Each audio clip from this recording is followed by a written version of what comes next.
Sitharaman serial December 27 நாளைக்கான எபிசோடில் என்ன நடக்கலாம் அப்படிங்கிறத ரிவ்யூவாக பார்க்கலாங்க. சீதாவை பார்க்குறதுக்காக அவங்க அம்மா அப்பா 2 பேருமே வீட்டுக்கு கிளம்பி வந்திருக்காங்க. அப்போது குடும்பமாக சேர்ந்து எல்லாரும் உட்காந்து பேசிகிட்டு இருக்காங்க. மீரா உடனே இங்கே ராம் இல்லாதது தான் குறையாக இருக்குது அப்படின்னு சொல்லவும், அவனை மட்டும் இப்போ ஃபோன் போட்டு ஐபிஎஸ் ட்ரைனிங் வேணாம் வீட்டுக்கு கிளம்பி வாடான்னு சொல்லிட்டா உடனே இங்கே ஓடி கிளம்பி வந்துடுவான். ஏன்னா சீதா மேலே அவனுக்கு அவ்வளோ பாசங்கிறாங்க சுபாஷ். ஆமாம் இல்லைனா அவரோட ஷேரை சீதா பேருக்கு மாற்றுவாரா அப்படிங்கிறாங்க அஞ்சலி. சீதா சொல்லி தான் ராமண்ணன் ட்ரைனிங்கே போயிருக்காரு, சீதா மட்டும் வேணான்னு சொல்லியிருந்தா கண்டிப்பாக போயிருக்க மாட்டாருங்கிறாங்க சத்யா. ராமண்ணனுக்கு சீதானா உயிருங்கிறாங்க பிரியா. இது எல்லாத்தையும் கேட்டு மகா பயங்கரமாக டென்ஷன் ஆகுறாங்க. இருந்தாலும் அவங்கள அப்படியே மெதுவாக கூல் பண்ணிக்கிறாங்க.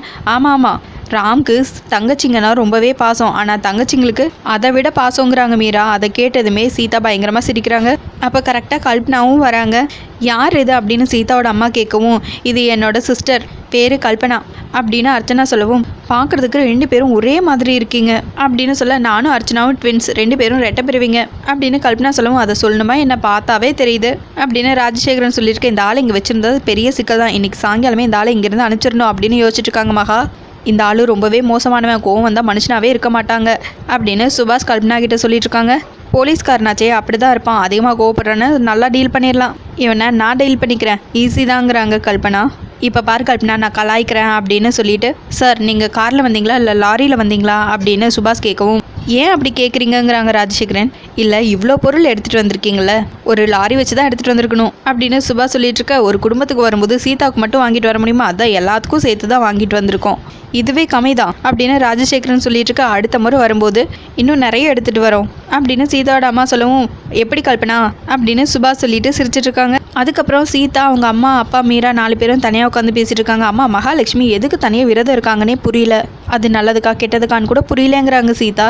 ஏய் என்னடி பேசுகிற, அவங்க சாமி கும்பிட்ட அழகை பார்த்து எனக்கே புல் அரிச்சு போச்சு, அவ்வளோ பயபக்தியோட சாமி கும்பிட்டாங்க அப்படின்னு சீதாவோட அம்மா சொல்லிட்டு இருக்க. நீங்கன்னு இல்லை, சாமிக்கே புல் அரிச்சு போயிருக்கோம், மகாலட்சுமி உங்களை மட்டும் இல்லை சாமியவே ஏமாத்திட்டு இருக்காங்க, காரியம் நடக்கணும்னா எவ்வளோ பெரிய ரிஸ்க் வேணாலும் எடுப்பாங்க, பட்னி கிடப்பாங்க, சந்தோஷமாக சிரிப்பாங்க, அன்பாக பேசுவாங்க, கட்டி பிடிச்சி முத்தம் கூட கொடுப்பாங்க, அன்னை தெரேசவாக மாறிடுவாங்க, இதெல்லாம் அவங்களால தான் முடியும் அப்படின்னு மீரா சொல்லிட்டு இருக்காங்க. மீராமா நீங்கள் சொல்கிற மாதிரி தான் என் மனசுலையும் ஓடிட்டுருக்கு, ஆனால் என்னால் சரியாக ஒரு பிடி கொடுக்க முடியல. ஆமாம் எதுக்கு அவங்க நம்மளை ஏமாற்றணும், அவங்க நினச்சா எதையுமே சாதிக்க முடியும், இந்த மாதிரி சீப்பாக நடித்து ஏமாற்றி என்னத்தை சாதிக்கணுங்கிறாங்க ராஜசேகரன். அதுதான்ப்பா எனக்கும் புரியல, ஆனால் என் உள் மனசு சொல்லுது இது எதுவுமே நம்பாத, ஏதோ தப்பாக இருக்குன்னு அப்படின்னு சீதா சொல்லவும், ஏங்க நீங்கள் தானே சொல்வீங்க சீதாக்கு என்ன தோணுனாலும் அது சரியாக தான் இருக்கும்னு, அதான் அவளே சொல்கிறாளே அப்படின்னு சீதாவோட அம்மா சொல்லவும், இப்போ என்ன பண்ண சொல்கிற, அவங்ககிட்ட போய் நீங்கள் சாமி கும்பிட்றதெல்லாம் ஃப்ராடு தானான்னு சொல்கிறியா அப்படின்னு ராஜசேகரன் கேட்கவும், இல்லை அங்கிள் அவங்க என்ன வேணாலும் பண்ணிட்டு போட்டோம், நம்ம அதை பற்றி கேரே எடுத்துக்க வேணாம், ஆனால் சீதா ரொம்பவே கேர்ஃபுல்லாக இருக்கணும், சீதாவை நாம தான் பத்திரமா பார்த்துக்கணுங்கிறாங்க மீரா. அப்போது சீதா மேலே இன்னும் அவங்களுக்கு பழைய கோவம் இருக்காமா, சீதா கர்ப்பமானது அவங்களுக்கு பிடிக்கலையா, என்ன சொல்ல வர எனக்கு ஒன்றும் புரியல, கொஞ்சம் புரிகிற மாதிரி சொல்லுங்கிறாங்க சீதாவோட அப்பா. அப்பா எனக்கும் ஒன்றும் புரியலப்பா, ஆனால் ஏதோ ஒன்று இருக்குது அப்படின்னு சீதா சொல்லவும், அதையெல்லாம் விடுமா, அவங்க உண்மையாக விரதம் இருக்கட்டும் இல்லை பொய்யா விரதம் இருக்கட்டும், அதை பற்றி நம்மளுக்கு என்ன கவலை, நமக்கு சீதா வயிற்றில் இருக்கிற குழந்தையும் முக்கியம் சீதாவும் முக்கியம், அதனால சீதாவை ஏதாவது ஒரு காரணம் சொல்லி நம்ம வீட்டுக்கு கூட்டிகிட்டு போயிடுவோம். என்ன சொல்கிற அப்படின்னு சீதாவோட அப்பா கேட்கவும், ஏங்க இப்போ சொன்னீங்களா இதுதான் சரி, எதுக்கு இங்கே விட்டுட்டு போயிட்டு அங்கே திக்குன்னு இருக்கணும், கையோட கூட்டிகிட்டே போயிடுவோம் அப்படின்னு சீதாவோட அம்மா சொல்லவும், அப்பா பாஸ்கிட்ட ஒரு வார்த்தை கேட்கட்டுமாங்கிறாங்க சீதா. என்னன்னு சொல்லுவேன், மகாலட்சுமி இங்கே இருக்கிற எல்லாரையும் ஏமாத்திருக்காங்கன்னு சொல்லுவியா அப்படின்னு மீரா கேட்கவும், வேற எப்படிக்கா கேட்கலாங்கிறாங்க சீதா.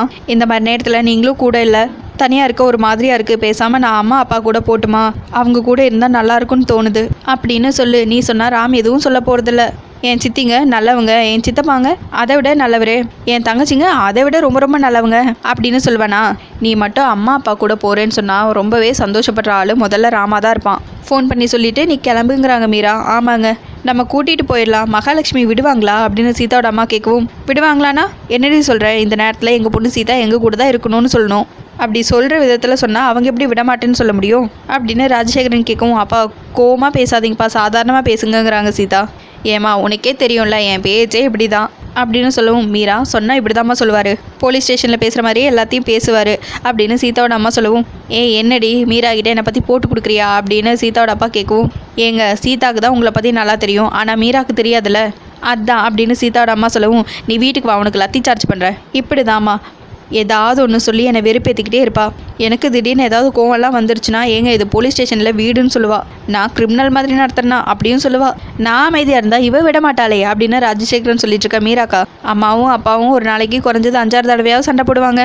அப்பா சீக்கிரமாக ஸ்டேஷனுக்கு போயிட்டா அம்மா ஃபோன் பண்ணி சண்டை போடுவாங்க அப்படின்னு சீதா சொல்லவும், என்னடி என்ன தப்பு சொல்கிற? ஏமா மீரா, நம்ம ஃபோன் பண்ணி என்னங்கன்னு சொல்கிறதுக்குள்ளே ஃபோனை வேணும்னு சொன்னால் அப்போ கோவம் வரும்ல, அப்போ சண்டை போடாமல் கொஞ்சவா முடியும் அப்படின்னு சொல்லிட்டு இருக்க மீரா. கேஷ் விஷயமா விசாரிச்சிட்ருக்கேன், நீ ஏதாவது முக்கியமான விஷயமா இருந்தால் சொல்லுமா அப்படின்னு சொன்னால், அதெல்லாம் விடுங்க, மத்தியான சாப்பாட்டுக்கு குருமா வைக்கவா, கோழி அடிக்கவா, சாம்பார் வைக்கவா, அதில் வெங்காயம் போடவா, அது சின்னதாக பெருசான்னு கேட்பா. அப்போ கோவம் வருமா வராதா? மனுஷனுக்கு மண்டை சூடாகுமா ஆகாதா அப்படின்னு சீதாடப்பா கேட்க, நான் என்ன பண்ணுவேன், எனக்கு தனியாக இருந்தால் போர் அடிக்காதாங்கிறாங்க சீதாடாமா. அதுக்கு இவளுக்கு போர் அடிச்சா நான் எங்கே இருக்கேன் என்ன பண்ணுறேன்னு தெரியாமல் இப்படி பண்ணால் கோவம் வராதா? இல்லை ஒரு வேளை நானே ஃபோன் பண்ணி வீட்டுக்கு சாப்பிட வரவா, பசிக்குது அப்படின்னு கேட்டால் சொன்னாதான் வருவீங்களான்னு கேட்டு டக்குன்னு ஃபோனை கட் பண்ணிடுவா அப்படின்னு ராஜசேகரன் சொல்லிட்டு இருக்கு. இவங்க 2 பேரும் சண்டை போடுறாங்களேன்னு சொல்லி நம்ம எதுவும் பேசிடக்கூடாதுக்கா, உடனே 2 பேரும் ஒன்றா சேர்ந்துக்குவாங்க. நம்ம தான் மாட்டிக்கிட்டு முழிக்கணுங்கிறாங்க சீதா. சரிம்மா, இப்போ கிளம்புனாதான் நம்ம வீட்டுக்கு போய் சேர முடியும், நான் போய் அவங்ககிட்ட பேசிட்டு வந்துடுறேன் அப்படின்னு சொல்லிட்டு ராஜசேகரன் அங்கேருந்து கிளம்பி போய் அர்ச்சனா, மகா, சேது, சுபாஷ் எல்லாருக்கிட்டையும் சீதாவும் கூட்டிகிட்டு போகிறேன் அப்படின்னு சொல்கிறாங்க.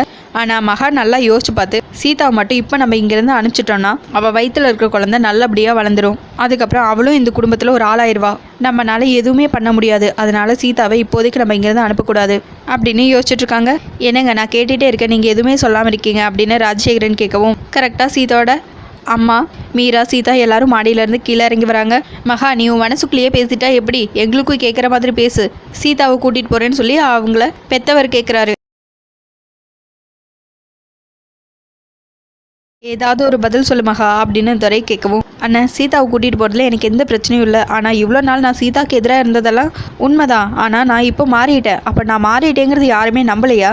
சீதாக்காக தான் விரதம் இருக்கேன், சாமி கும்பிட்றேன், எல்லாருக்கிட்டையும் நான் அன்பாக தானே பேசுகிறேன், நான் மாறினது நம்பலையா இல்லை என்னை பிடிக்கலையா அப்படின்னு மகா கேட்கவும், மகா இப்படி சொல்கிறேன்னா கண்டிப்பாக அதில் காரணம் இருக்கும் அப்படின்னு அர்ச்சனா சொல்லவும், நீங்கள் யார் இதை முடிவு பண்ணுறதுக்கு? நீங்களும் உங்கள் பொண்டாட்டியும் ஏதாவது சீதாக்காக பண்ணியிருக்கீங்களா? சீதாவுக்கு பிடிச்சதை ஏதாவது வாங்கி கொடுத்துருக்கீங்களா, இல்லை அவள் விருப்பப்படி எங்காவது வெளியே கூட்டிகிட்டு போயிருக்கீங்களா? இது வரைக்கும் சீதாக்காக நீங்கள் என்ன பண்ணியிருக்கீங்க? இது கூட வேணாம், சீதாவை என்னைக்காவது ஒரு நாள் பாசமாக பார்த்துருக்கீங்களா அப்படின்னு மீரா கேட்கவும், மீரா இது எங்கள் குடும்பத்து பிரச்சனைங்கிறாங்க அர்ச்சனா.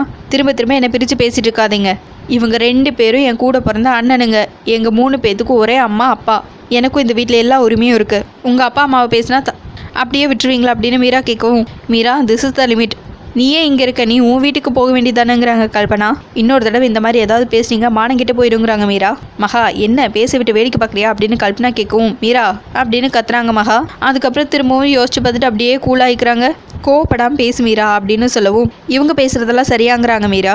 அர்ச்சனாக்கா உங்களுக்கு என்னாச்சு, இப்போ பேசுறது சீதாவை பற்றி தேவையில்லாமல் மீராவை எதுக்கு எழுதிட்டுருக்கீங்க, இஷ்டம் இருந்தால் இருங்க, இல்லைன்னா உள்ளே போங்க அப்படின்னு மகா சொல்லவும், உனக்கு தேவையா இதெல்லாங்கிறாங்க சுபாஷ் இன்வால்வ் ஆகுறது தப்பில்லை, ஆனால் யாரையும் கஷ்டப்படுத்தாமல் பேசணும், சரியாக பேசணுங்கிறாங்க சேது.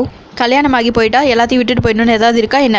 பொண்ணுங்க என்ன ஆடா மாடா வித்துட்டா கைத்தை ஆவுத்து விட்டுட்டு போயிடணுங்கிறதுக்கு எங்களுக்கும் எல்லாமே இருக்குது, சீதாக்கும் அவங்க அப்பா அம்மா கூட இருக்கணும்னு ஆசை இருக்காதா என்ன அப்படின்னு மீரா கேட்கவும், இங்கே பாருங்கள் ஒரு நிமிஷம், நீங்கள் யாரும் எங்களுக்காக சண்டை போட வேணாம் அப்படின்னு சீதாவோட அம்மா சொல்ல, சீதா இந்த வீட்டை விட்டு போகிறேன்னு சொன்னால் கூட சந்தோஷப்படுறக்கு ஆள் இருக்காங்க, அவள் கொஞ்ச நாள் அவங்க அப்பா அம்மா கூட இருந்துட்டு வரேன்னு தான் சொல்கிறா, ராம்கிட்டையும் சம்மதம் கேட்டாச்சு, அவனும் ஓகே சொல்லியாச்சு, அனுப்புறதுல உங்களுக்கு என்ன கஷ்டங்கிறாங்க துரை.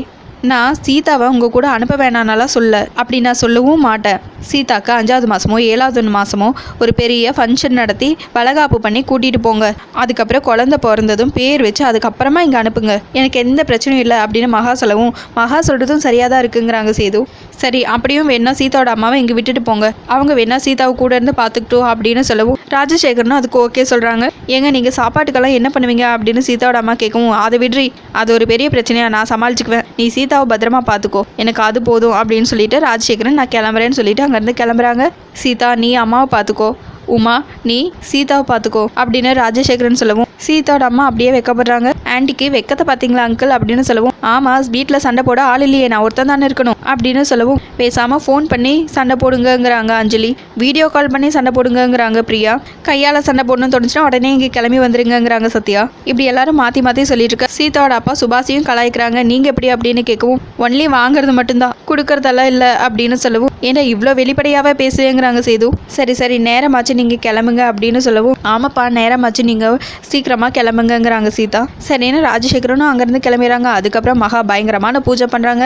பூஜை முடிச்சதுமே சாப்பிட உட்காடுறாங்க. பக்கத்துலேயே சீதாவோட அம்மா நின்றுட்டுருக்காங்க. நீங்கள் எல்லாருமே என்னோட பூஜைக்கு பக்க பலமாக இருந்தீங்க, எல்லாருக்கும் ரொம்ப நன்றி அப்படின்னு சொல்லவும், இவ்வளோ பெரிய கடுமையான விரதத்தை இருந்திருக்கீங்க, உப்பு காரம் இல்லாமல் சாப்பிட்றது எவ்வளோ பெரிய கஷ்டம், அப்படிப்பட்ட ஒரு விரதத்தை நீங்கள் பண்ணியிருக்கீங்க அப்படின்னு சீதாவோட அம்மா புகழ்ந்து தள்ளிட்டு இருக்காங்க மகாவை. இது எல்லாமே சீதாவை வீட்டை விட்டு வெளியே அனுப்புறதுக்காக தான் அப்படின்னு மகா அர்ச்சனா 2 பேரும் யோசிச்சுட்டு இருக்காங்க. மகா அப்படியே யோசிச்சு பார்க்குறாங்க. மந்திரவாதி கிட்ட மை வாங்கியிருக்கிறத இந்த மையை மட்டும் கண்ணுலையோ வேற எங்காவது தடவிட்டா அவங்க பைத்தியம் பிடிச்ச மாதிரி கத்திட்டு அங்கேருந்து ஓடிடுவாங்க அப்படின்னு மந்திரவாதி சொன்னதெல்லாம் யோசிச்சு பார்த்து மகா ரொம்பவே சந்தோஷப்பட்டுருக்காங்க. அதோட எபிசோடையும் முடிச்சிருக்காங்க. உங்களுக்கு இந்த வீடியோ பிடிச்சிருந்தா லைக் அண்ட் சப்ஸ்கிரைப் பண்ணி நம்ம சேனல் சப்போர்ட் பண்ணுங்கள். தேங்க்யூ.